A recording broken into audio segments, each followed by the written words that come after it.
والسلام على أشرف الأنبياء والمرسلين وعلى آله الطيبين الطاهرين وأصحابه أجمعين.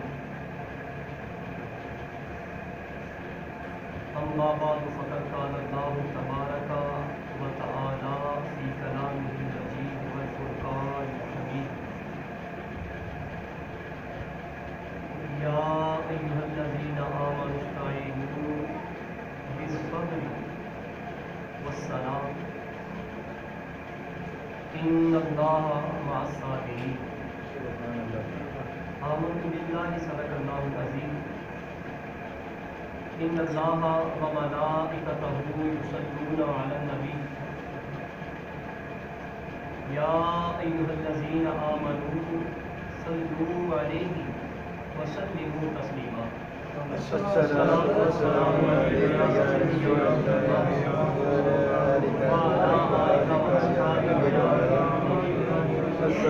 الصلاة والسلام عليك يا سيدنا يا نبي الله وعلى آلك وأصحابك يا جد الحسن والحسين. مولاي صل وسلم دائما أبدا على حبيبك خير الخلق كلهم. یا رب بالمصطفیٰ بلغ مقاصدنا واغفر لنا ما مضى یا واسع الکرم.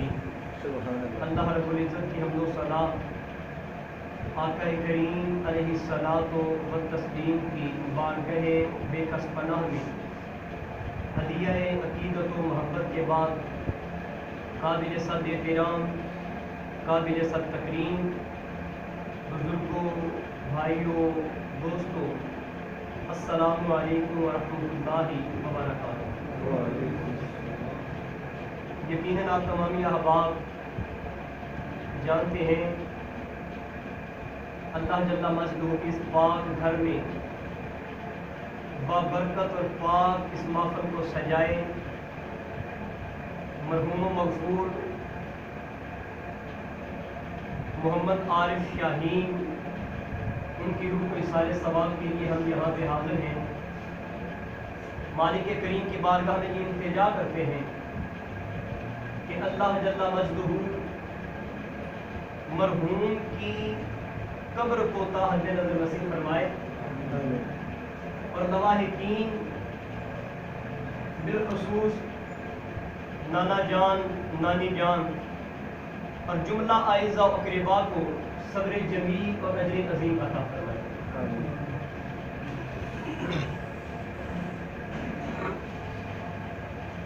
آج کی اس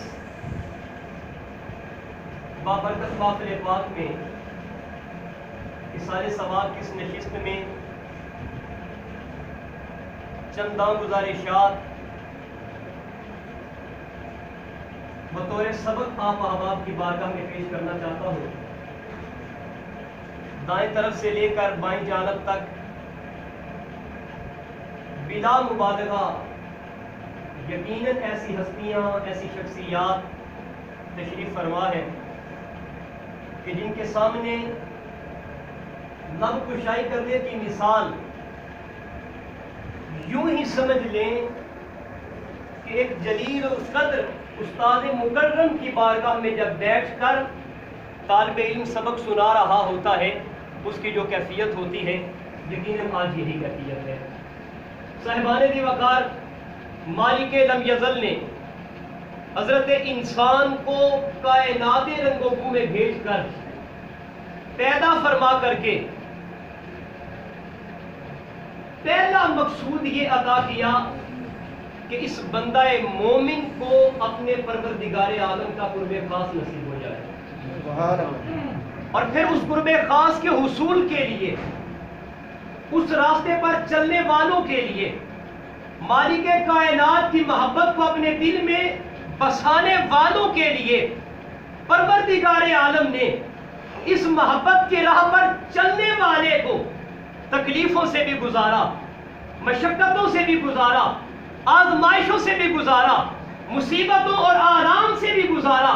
مقصود یہ نہ تھا کہ مالک کائنات فقط اپنے بندے کے اوپر مسائل کو نازل کر کے مالک کائنات اپنے بندے کے اوپر تکلیفوں کو نازل کر کے خالق کائنات اپنے بندوں کے اوپر تکالیف کو نازل کر کے العیاذ باللہ پہ مالک کائنات کسی مشقت میں مبتلا کرنا چاہتا ہے. نہ بابا نہ. خالق کائنات نے ہر انسان کو اس کی استعداد کے مطابق، اس کی طاقت کے مطابق، اس کی قدرت کے مطابق، اس کی بساط کے مطابق جب بندے کو کسی بھی تکلیف سے دوچار کیا، کسی بھی آزمائش سے دوچار کیا، مقصود ایک ہی تھا کہ میرا بندہ میری طرف سے مل جانے والی اس آزمائش کے اوپر جب صبر کا پہاڑ بن جائے تو اس کے صبر کے اجر کے طور پر میں خدا اسے اپنا قرب عطا کر دوں. سبحان اللہ.